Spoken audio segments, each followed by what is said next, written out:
Vous êtes avec François Renaud, sexologue et psychothérapeute, créateur du programme en ligne Raviver le désir sexuel. Nous allons parler aujourd'hui de la routine sexuelle ou de la prévisibilité, de la monotonie en fait qu'on peut avoir dans nos relations sexuelles.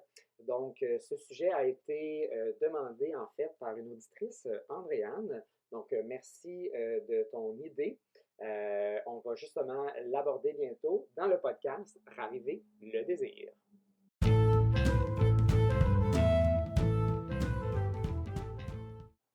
Nous sommes de retour après 2 semaines de vacances de ma part pour justement aborder un sujet qui doit concerner plusieurs personnes, la routine sexuelle.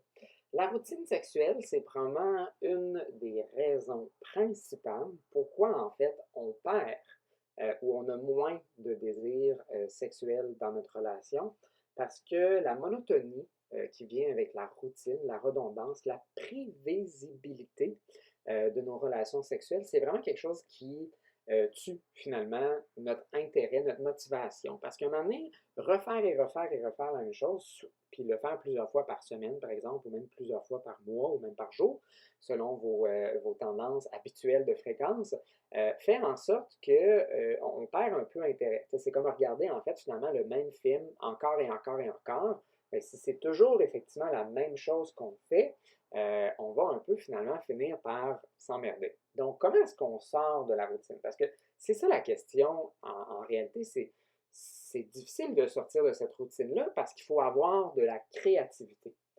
créativité sexuelle qui nécessite aussi qu'on mette un certain effort. Donc, il y a ça aussi en fait en arrière. Euh, une des difficultés que les gens vont avoir, c'est qu'ils veulent que la sexualité, que leur désir sexuel vienne de façon naturelle. Ils ne veulent pas mettre d'effort. Mais pour sortir de la routine, hein, il faut sortir de nos pantoufles confortables. Il faut un peu travailler nos méninges. Il faut aussi, en fait, se dévoiler, en fait, sur des fantasmes, sur des préférences sexuelles qu'on n'a peut-être jamais osé aborder avec son partenaire auparavant. Et donc là, on doit augmenter notre degré, en fait, de tolérance à l'intimité. Donc, l'intimité, c'est notre capacité à se dévoiler, se montrer tel que nous sommes. Et donc, s'il y a des fantasmes que j'ai depuis longtemps été trop gêné, trop timide d'aborder, que là, on a fait le tour un peu là, de notre terrain de jeu, puis je le sais que j'ai un autre terrain de jeu, mais je ne sais pas comment mon partenaire va me percevoir ou je ne sais pas comment je vais percevoir mon ma partenaire qui va se dévoiler. Donc, il y a cet aspect-là de est-ce que j'ai vraiment tout dévoilé à mon partenaire? Une des choses aussi que les gens font quand ils veulent sortir de la routine, c'est qu'ils font des changements qui sont trop en superficie. Donc, ils ne sont pas nécessairement dans une recherche, en fait, d'approfondissement de l'intimité, où ce qu'on va aller donner un nouveau sens à sa sexualité, à nos relations sexuelles, à la relation avec l'autre, mais qu'on va peut-être changer de position, on va peut-être acheter un jouet sexuel, on va changer de pièce, on va peut-être vouloir le faire ailleurs, on va peut-être aller dans un hôtel, on va faire une escapade de couple pour sortir un peu de cette routine-là. C'est certain que faire ça de temps en temps, oui, ça va changer un peu la routine, mais c'est pas assez suffisant pour maintenir réellement un engouement et une motivation, un intérêt pour la relation sexuelle. Parce que si je fais juste faire la même chose ailleurs ou un peu différemment, mais que j'ai un peu la même vibe finalement, je n'ai pas vraiment changé comment en fait je fais l'amour avec mon partenaire ou avec mes partenaires, ben ça va ressembler un peu à la même chose. Et donc, pour vraiment sortir finalement de cette monotonie-là, il faut vraiment en fait sortir de nos zones de confort. Et c'est exactement ce que des adultes ne veulent pas faire. Hein. On n'aime pas ça se sentir incompétent, surtout en tant qu'adulte dans notre sexualité. On a vécu ces années-là à l'âge adolescence. Ça ne nous tente pas de le revivre encore une fois à l'âge adulte. Mais malheureusement, les adolescents, pourquoi ils sont excités pour la sexualité et pourquoi ils n'arrêtent pas de baiser? Mais c'est parce qu'ils sont dans cette zone-là d'inconfort, d'anxiété, mais aussi de fébrilité en réalité.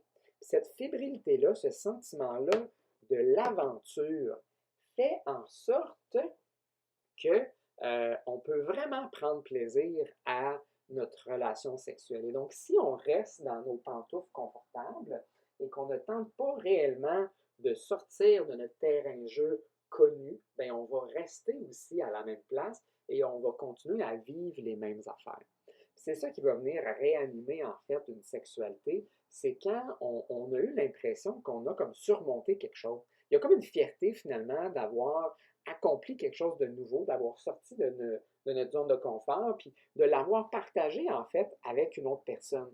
Et là, il y a comme une intimité en fait qui se crée à ce niveau-là, qui devient significatif, qui devient unique et exclusif à moi et l'autre personne, qui fait en sorte que ça me tente de recommencer. Et je veux, maintenant que j'ai un nouveau terrain de jeu, mais je peux m'amuser aussi là-dedans, puis j'apprends, j'explore quelque chose de nouveau. C'est pas pareil, c'est pas connu, c'est pas mécanique, c'est pas prédisposé à être similaire. Je suis vraiment en train finalement de me réinventer. Et donc, il y a aussi tout un aspect même identitaire de je me crée une nouvelle identité sexuelle de qui je suis, c'est quoi mon soi sexuel.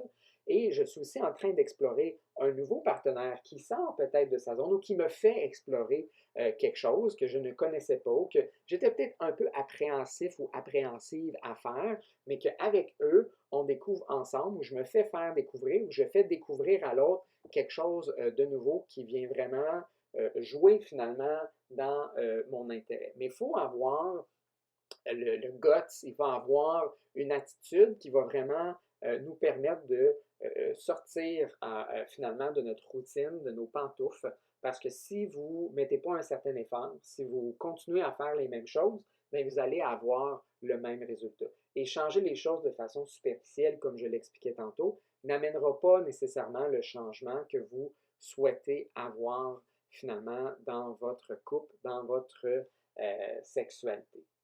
Donc, posez-vous la question. Est-ce que il y a des choses dans votre relation, dans votre sexualité que vous n'avez jamais osé explorer, dévoiler à votre partenaire? Est-ce que si, pour ceux qui regardent peut-être de la pornographie, ou pour ceux en fait qui ont des fantasmes, est-ce que vous avez vraiment exposé en détail tout en fait ce qui se passe dans votre tête ou les choses que vous regardez dans la pornographie, où il y a comme une certaine gêne en fait à l'exprimer à l'autre. Vous ne savez pas en fait comment le dire, vous ne savez pas comment l'autre va réagir et donc vous avez filtré, voire complètement masqué en réalité toute une partie de votre sexualité qui reste dans votre imaginaire. Puis c'est pas parce qu'on dévoile un fantasme qu'il faut nécessairement le mettre en application, mais le simple fait que votre partenaire ou vous, vous dévoilez finalement sur un fantasme, vous allez voir vous-même et votre partenaire de façon différente. Et ça peut parfois être assez suffisant pour donner un ton différent à notre vie sexuelle. Donc ça, c'est la première chose. Quelle est votre capacité à vous dévoiler? Le deuxième, c'est quelle est votre tolérance aussi à votre sentiment d'incompétence en tant qu'adulte qui a peut-être plusieurs années d'expérience. Est-ce que vous êtes prêt finalement à sortir de cette zone-là et oser en fait vous sentir un tout petit peu inconfortable, voire relativement inconfortable pour éventuellement développer une certaine aisance avec ça? Autre question aussi, c'est comment percevez-vous votre partenaire là-dedans? Est-ce que vous avez l'impression que votre partenaire va embarquer en fait dans le jeu, va vouloir oser de leur côté sortir de leur propre zone de confort, de pouvoir se dévoiler, de pouvoir jouer un jeu de rôle dans la sexualité qui est différent? Ou est-ce que vous avez l'impression que la personne elle est très réticente? Vous, vous êtes peut-être très dans l'engouement, vous voulez faire ça, mais vous attendez que votre partenaire se déniaise ou change un peu ou décide de prendre une certaine opportunité de vous joindre à vous. Donc, quelle est la dynamique aussi au niveau de votre relation par rapport à ça? Ou est-ce que vous sentez qu'il y a des limites? Puis si vous êtes interpellé là, par ce sujet-là, la routine, la monotonie, la prévisibilité, le manque de désir, le manque d'engouement, la motivation qui n'est pas là, euh, euh, il manque quelque chose à votre sexualité, puis vous ne savez pas, ou que vous trouvez des fois que c'est long de partir, en fait, la relation sexuelle. Une fois qu'on est dedans, on aime ça, on a des sensations physiques agréables, mais partir, il y a comme quelque chose qui est difficile. Hein? L'inertie, elle est forte et le momentum, il est difficile à partir. Eh bien, mon programme Raviver le désir sexuel, qui est disponible en ligne, vous offre en fait plusieurs heures de vidéos et de questions, tout comme je fais un peu dans ce podcast-ci. À chaque capsule vidéo, vous avez en fait des questionnaires qui vous permettent de réfléchir, qui vous permettent d'avoir des discussions avec votre partenaire qui peuvent être parfois très révélateurs et même un peu confrontantes aussi, mais qui vont vous permettre et qui vont vous guider pour cheminer à travers ce processus-là. Donc, vous pouvez aller le voir en fait sur le site lesexologue.ca sous l'onglet Programme, Raviver le désir sexuel. Il y a même un petit webinaire d'à peu près 1 heure qui est disponible pour vous familiariser un peu avec le contenu et l'importance peut-être que ça peut avoir pour vous. Et donc, comme je disais, ça a plusieurs heures que vous pouvez avoir avec le produit. Puis c'est vraiment une façon non seulement de raviver en fait le désir sexuel dans votre couple si vous en avez perdu, mais aussi en fait de travailler plusieurs éléments de votre relation à l'extérieur de la sexualité parce que un et l'autre n'est pas nécessairement dissocié. Et en fait, le programme vous permet, si vous mettez l'effort nécessaire, d'aller chercher même une sexualité qui est encore plus profonde, plus intime, plus intéressante, plus satisfaisante que qu'est-ce que vous aviez auparavant. Parce qu'une sexualité, c'est quelque chose qui évolue constamment. On peut toujours prendre de la maturité dans notre sexualité.